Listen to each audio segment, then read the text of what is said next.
munozoti hatikusanganisei nezvinhu, munozoti hatina plug yemasina akachipa, hatina plug yemasina anoshanda. Zvamanje manje ndauya nechikwapuro chinatsa ganda ya kana uchida kuonekera, uchida kubudikira, uchida kuita hanzi stand out among others, ndo chikwapuro. Video rino iri ndo rako raunofanirwa kuona. Ungava une tumapundu kufesi, ungava une mascratch marks, ungava une ganda rakashata raunoda kuti ritsvukirire, ritsvedzerere, rinakirire, ndo maproducts aunofanirwa kunge uchishandisa aya. Skin care baba, skin care. Tisataenda kumberi, garai maziva kuti maproducts aya haasi ekubleacha kuti utsvuke, anogadzira ganda kuti ridzokere panzvimbo. Ungango wakamboshandisa mamwewo emukoto omba akupisa uchida kutsvuka, zvinodzoka panzvimbo, ganda rinodzoka, woita munhu chaiye. Ndo plug kai. Unozodei moti hatikusanganisei nezvinhu, sanganai nezvinhu, skin chapters. Saka zvaunoita iwewe manje ndambokusiya muchinzwa muridzi muzvina achitaura kuti product iri rinombonyatsoshanda sei uye zvakatanga kurigadzira sei. Mazvinzwa mega muhamaenda pa link iri mudescription. Link iri mudescription mumba maita sei, mumba manoklika ipapo ichakuendesa ku WhatsApp channel yani yavo anditika.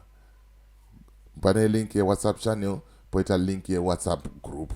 Ndokwaunonotaura ikoko, ndokwaunonokurukura ikoko, uchiudzwa kuti zvinofamba sei, zvakamira sei, mamwe mapicture before and after muchange muchimaona futi as we play the recording yakaita sei yatakaita navo.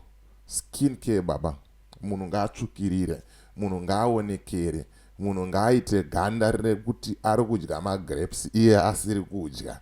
Munhu ngaaite ganda rekuti ari kugara kuAmerica kana kuchando kuri kutonhorera iye achigara muZimbabwe. Sanganai nezvinhu, pazvinhu zvacho chaizvo ndo zvatiri kufamba nazvo zvamanje manje. Regai timhanye kunzwa kuti zvakafamba sei uye zvakamira sei. Musakanganwe kuisa maorder through the WhatsApp group or the WhatsApp channel.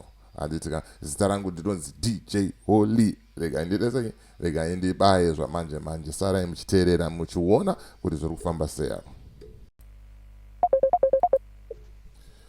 Yes, hello. Hello. Zviri kufamba.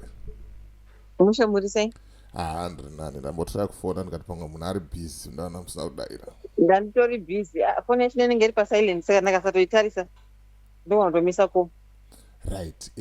Ndati ndifone kandi nyatsonzwa kuti maproducts aya akamira sei, so that when I'm explaining to people then at least an idea.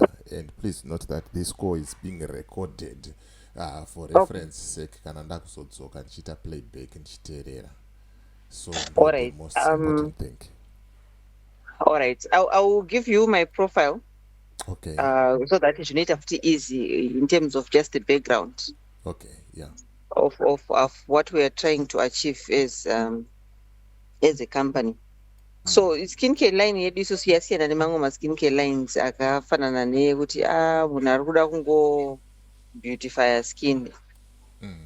Like zvinoita vamwe zvokubleacha zvezvi. Isusu we are apart from that. Alright. So I mainly focus on issue yema pimples, yema skin issues. Kana kuri kuvakadzi chinonyanya drive aesthetic issue yema pimples yatinoti acne.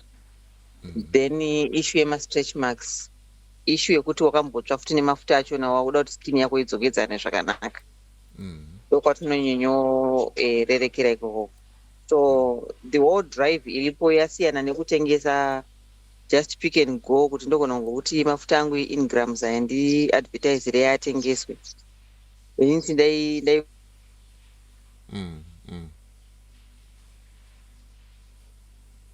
They are also educated on how to use products. They are also educated on what to use on the face, what to use on the stretch mark, because it's not one size fits all.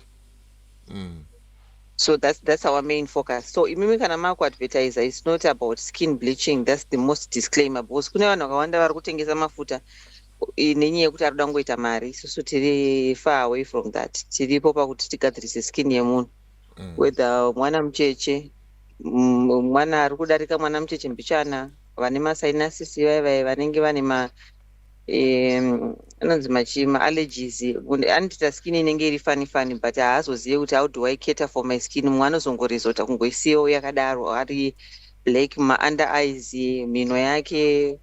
Unongoziva zvinongoita skin kana une any challenges. Havana kokuzobhanira. Umwe aenda unotengeserwawo mafuta ari kunzi haapisi, asi azomupisa.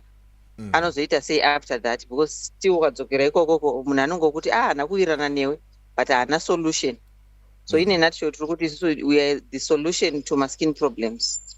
But the issue iripo ndeyekuti iye wachona anenge auya wachona anofanira kunge ari willing kuti ateedzerewo prescription. Ukanzi inwa mapiritsi ako iwo eMapanado makuseni masikati manheru, iwo ukanonwa ese 6 ka1 atadza ndiani? Ndiwe unenge watadza. Ndiwe, exactly. That's where the issue is. So inenge ida kuti iye client ichiitawo payo, inini ndichipo my consultations payo, tichipo teachings ayo pawo. Iye akangoteedzera how to use product, result yake anoiwana. Akaitawo impatient, result yake haiwani, because isusu we can only do as much. So in a nutshell, tingori a skin care solutions company. Ndakapiwa award manje ne-Hall of Fame. Okay. I'll provide, and kana sina kutumira my pictures on that. So basically that is it. Kana une skin problem yako, you can come to us. Journey yacho inotangawo ma befores and afters atinawo asi ekutora pa internet. We take them from my clients edu so after taita agree, because umwe share, and I'm very excited, skin yangu yazodai tototi, can we share your before and after. Of recent takazototore iri contract, because umwe munhu anogona kuzotanga kuti handichada, but pekutanga makaita sei yanga ingori verbal, it's okay, you can post. So paanenge akuzotanga kuona maybe inonzi chifesi yake yakutenderera zvakuita kunge isusu tikuita mari sterect, nguva tesiri kuita hedu mari, but iye anenge akutofunga kuti ndikuitisa vanhu mari ava, hamuchashandisa fesi yangu, tinge takawirirana wani handipaipe kuti ndidai pa. So most of vanhu vatakushandisa izvezvizvi tinenge tine macontract nawo. Okay. Can we share? These are real life people. Zvokuti kuenda kumberi kwandiri kuita, I was actually thinking of creating a documentary inenge ine these real life people varisiri kubuda on a picture yokuti vanongozoti I think you took it from somewhere, it's not your product. Kuti journey yemunhu anenge achitanga, where are you starting, where are you going, and zviri kuzopera sei, so that everyone understands kuti we are dealing nevanhu chaivo, not kuti ungotengesa zvokuti toda kuita mari. So iyo I think in part of your advertising makaiisa pakona is a push kuti muzondibvunza kuti saka ma-interviews aya tinomaitawo sei evanhu chaivo. Mumwe anenge akatopora kudhara, we can even interview or share ega mapictures ake, then vamwe vanenge vachitotangawo also want to document, so that it make sense. It makes it easy for you as the advertiser, it also makes it easy for inini muridzi webrand. Right. So that's basically skin chapters. Okay. So skin chapters ndiri kuona mune United States of America, mune United Kingdom, South Africa, mune United Arab Emirates, ma-branches or manhingirikini kunokwanisa kuwanikwa vanhu ma-products. Ma-numbers aya ndo ari kushanda here kana kuti pane mamwe? Pama-numbers ipapo mamwe ese achiripo. The only person who I think came back is we ari kuUAE ushu ndiye akadzoka, but mamwe ese vanhu vavo vane product. Hatisati tasetla kuti tine shop inenge ichinzi ndio iri kuAmerica, tine shop iri kuUK. Ma-clients vamwe vanenge vatori vanga vambori nema-skin care problems, vatoti vanhu vari kukomenta skin yangu, especially kana iri Zimbabwean community, because sometimes they hang out, saka vari kudawo kuti skin yavo idai, can you send the product? Saka unopedzera matongoita that agreement yekuti product munoona Jesse kana muri kuAmerica, kana muri kuUK ende munoona Sarah or Mining, kana muri kuUAE uye akazotama zvake akadzoka. Saka ingori network yekuti client inenge iri overly excited kuti I can help you push the product because I have seen it work for me. So I can actually push the product for you tozongoshipa zvedu, but in a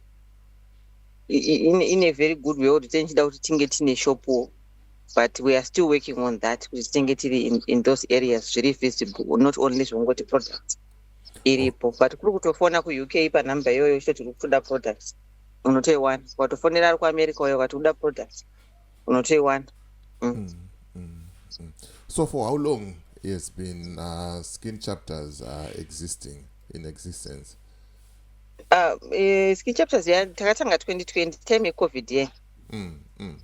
Ndandagara hangu nichiita maformulations achona, but ndandisiri serious about them. Zvezvokuti unongoita iwo unongone skin problem, sister yako inenge ine skin problem, then wotanga kuita formulation yekuti I think ndakaita ichi neichi neichi zvinoita se ndinobuda vatashandisa vatanga kutoona zviri kuita. So inini I was just reluctant about it, kusvika sister yangu yati iwe wazokwanisa face yangu inini yawaigara uchinditirara pa ndikusvine mapundu, ona product yapedza mapundu angu, why don't you commercialize it? Ndopandakatanga kuti okay, let me try it. Vatanga kutotengesa munguva yecovid ye. So I think vanhu vakawanda vakanzwisisa brand more because we were logged nenyaya yekuti we were not going anywhere. So in terms of posting my befores and afters of people who were buying and muchiti routine tinoita, so people were listening because tanisina chimwe chinhu chaichi distract. Yes. So when I was teaching people how to use products, they were listening vachiteedzera, and that's how my groups angu grew, and that's how the brand was started 2020 up to now. All right, should make sense. Saka makazoti I mustn't give your number, I must give a link, not a YouTube, a WhatsApp link. Do you have a group already? Number tokona kuipa, but meta yani mtemo iri different. Why? Because takapa number munangu nongoti ndafana tana ru wacho, but remember ta flight advert yedu tine following yevanhu vakati one day. So vese vakangosunga pa time yaita flight, it means kuti my inbox is swamped. Once my inbox is swamped, vanobva vandibhana as an individual. Unlike kuti takashare link yechannel, toshare link yegroup. It makes it easy so that because pakambobhanwa my main line pakaita my hiccups because vamwe vanenge vasingade kuenda kunotenga kushop pasina kutaura neni. So vangofunga kuti maybe pamwe vakarelocata, mumwe hatodi kuuya kushop, ada kungoti ndimuitire delivery tapedza consultation yepafoni, saka zvakabva zvambodisrupta basa izvozvo. So number inogona kunge iripo zvayo, but vakauya kuinbox manje chances dzekuti ndinobhanwa izvezvi zvine mitemo yavo it's very high. So vakapinda mugroup, then tozotora number from the group, it makes it easy. Or tongoita ma-teaching mainly from the group. Kana vakuzoita infiltrate to the inbox, inenge isisiri fast and furious. Zvinenge zvaacontrolled, yeah. Ipapo ndakaona kuti takatosheka. Nekuti vakazolifta ban iyoyo after 3.5 months. Yeah, but I lost business. I lost business. Vakawanda vaive vasingauye kushopu, vanototenga mari hombe, vakavhongoti takaona nhamba yako yesaite, and unongoziva I don't know why people do that. Hapana aimbofona manje direct.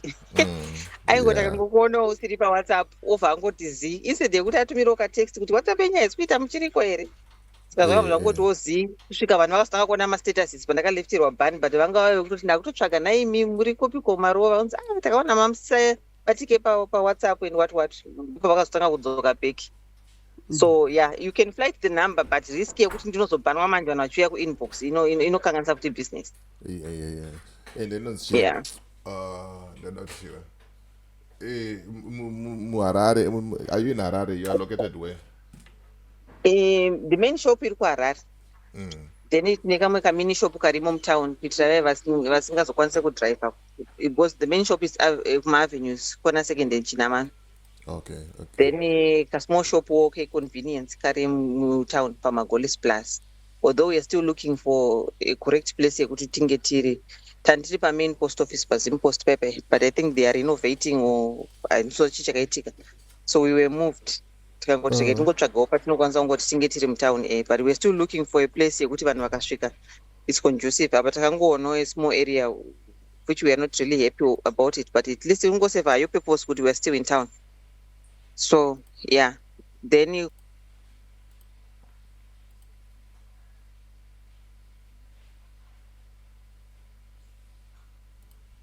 again, like sezvatinongoita kuUK, they can actually go and have consultation nemunhu iyeyo wobva watopiwa.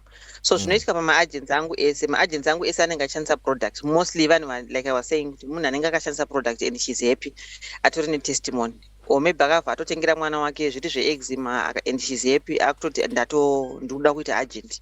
So maagents anouya pa2 different things. Vamwe vari kuuk they are not commission based, anongoti ukaita kuti mwana wangu skin yake inake, I can do it for you for free.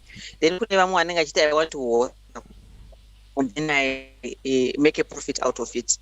So vanenge vachiziva the basic yongoti kana munhu akauya achiti ane problem yake yeskin, anomutengesera chakati nechakati nechakati, akazoonawo mapundo achona beyond what we normally talk about mumagroups, ndo paanozotanga kuti pane munhu auya panapa, iyi fesi ingade chii skin ichi, ndo panoenda kumuti alright, pane zvaunazvo edha chakati nechakati nechakati, or ngatitongomucustomizirei a combination totosenda from Harare. But the basic yongoti wangosvikawo nemapundo ako normal, unokwanisa kutopiwa kombo inenge iripo. Ndakangomagadzira kuti this combination ndo yestart yekutonotanga nayo, after this uchaenda panext stage. So each and every agent anenge ane basic information yekuti haatengesere munhu zvinhu zvisirizvo, because ndotovaitisa training. If there is any product inenge iri new, I first tell them kuti izvizvi. Then most of my combos futi ane models awo, people who can actually vouch kuti this is the combo that I'm using and the skin, kuitira kuti munhu anobvunza kuti anomboshanda nekombo iyoyo ndiani, it's easy. Anditi because munhu anenge achiti ini ndo yandoshandisa, although my products are individual, but when we combine them ndinozoisa vamunhu kuti okay, imimi you are happy with this combo, can I make you my model, osign a contract, anditi then takushandisa that example, because before picture inenge iripo, after picture inenge iripo, and munhu wokubvunza kuti zvinoita here ndiye wacho anenge aripo, because munenge muri under in agreement. Right, I think zviri kumeka sense. Saka mostly tati product yedu isusu inofocusa pa skin care yekugadzira mapimples. Most of my skin problems. Okay, pane mamwe wandisingazokwanisa pane mamwe wandisingazokwanisawo zvangu, because ndinenge ndisina experience nazvo. But most of my skin problems emunhu anenge auya achiti ndine skin yangu yakambodai yakatsva, tinomboshinga nayo depending nedegree of damage yaakauya anayo. Kana isiri severe, skin yake inodzokawo back to normal, but kana iriwo severe zvokuti zvatoo beyond, unotozongoudza munhu kuti I think tambotraya zvese zviri kuita sei, zviri kuramba. But we try as much as possible to deal nesituation individually. Nekuwanda kwakaitawo maclients angu vakawanda nechivaziva kutoti ndiningi, but unozotadza kungoziva kuti uyu in person, because mumwe anenge ari ku-UK, mumwe ari kubulawayo, mune muchotaura over the years yese, but hakusatombosangana naye, but matone relationship yakatoitwa nge-sister and sister. But I try by all means kuti maclients angu ese ndiri kumaziva, because consultation ndenchiita on the phone. Alright. So it's mainly my skin issues, although mumwe anobva azoti alright, inini skin yangu yazoita bright, for example, ndopata kuchiti knowledge yekudzidzisana iyeyo kuti we are not bleaching our skin, we are correcting our skin. Effect yazongobudisa ndeyongoti skin yako yabuda iri fair, but it's not bleaching, because how do you tell bleaching from brightening? Bleaching ndeyongoti unomuka 3-4 days unenge watochinja zvekuti skin yako yatsvuka yatsvukuruka, and once wazosiya usually ndo kwatinozonge takudzoka kwekuti akukorekta manje because watsva. But once wamira kushandisa product yedu sekuti wangoone skin ine maproblems, skin yako yanaka, autsve, because we are maintaining and we are trying to bring the correct skin texture to you. Kana une dry skin toda kubalansa kuti uite munhu ngemunhu ane normal skin, kana une oily skin toda kubalansa kuti skin yako isate too oily. But once you stop that skinny organ, it can always go back to its manufacturing state, oiliness, because you have stopped using it, but you are one damage from the product. That's the emphasis yataita on the first conversation kuti hatisi kubleacha, because once you bleach your skin wakangosiya, maconsequence acho anooneka. Handiti ndo pavanhu vanotongofamba chizongonongedzerana kuti mai vakatsva. Isusu we are not in that category. We are in the category yekuti skin yako inosara yakanaka, iri well representable, zvokuti kana munhu akatokuona anotokubvunza, haatombocheuka kuti mai ava vakaita sei, anotobvunza naimi skin yenyu yakanaka, and ino maintain that, because hatina anything in our product chine hydroquinone, chine masteroids or chine mercury. ndosaka paya ndamboti munhu anofanira kutoti ave willing iye as the client kuti ashandewo or kutonzi geza, follow the correct procedure of kugeza kwacho, because hazvishande zvega, zvinotodawo input yako iwewe neproduct neni wacho muridzi kuti zviite sei zvibude. Because ekubleacha unongopiwa bhodhoroka wotonozora, whether wazotsva kana kuti hauna kutsva hauna munhu waunokwanisa kupointa kuti akandipisa, because wangopinda mushopu watenga brand iro neiro neiro wabva wanotsva. So it's your own story now. So we try to avoid izvozvo, because tiri brand iri tangible yekuti munhu anokwanisa kuti walk in achiti I think iyeye yandiramba. Sezvinongoita umwe kuti anoti akadya ma-eggs anotorwara, mumwe akadya ma-peanuts ari allergic, but it doesn't make ma-peanuts bad. Ndo panenge pakupinda kuti saka zviri kufamba here, pandambotanga kukupa starter kit yekuti sipo inenge iri kundiyetsurisa, iri kundidini, ndakutokuchinjira, ndakukupa the next best thing from that. Tatozoti unenge une ka-allergy neAfrican black soap, omwe anogona kuva allergic to vitamin C, kutoita rashi chaiyo chaiyo kuti andoshaya kuti chichiri kuitika, but hazvireva kuti vitamin C iri bad. Iwo wangotadza kungowirirana chite nechi nevitamin C, watadza kungowirirana nealoe vera. Ndosaka tiripo for the consultation now kuti saka I think aloe haitowirirane nemi, omwe anotokudza kuti chine aloe musandipe aloe vera inotondidai. Tototanga kuti alright, so what's the next thing chekumupa kana aloe vera yaramba for us to achieve what we want to achieve, skin yako mbira yacho. So in essence it's a journey iripo for company yedu, for inini and for client. Inoda munhu anenge achitoinzwisisa, anenge achida fly by night wewe tizozvikwanisa.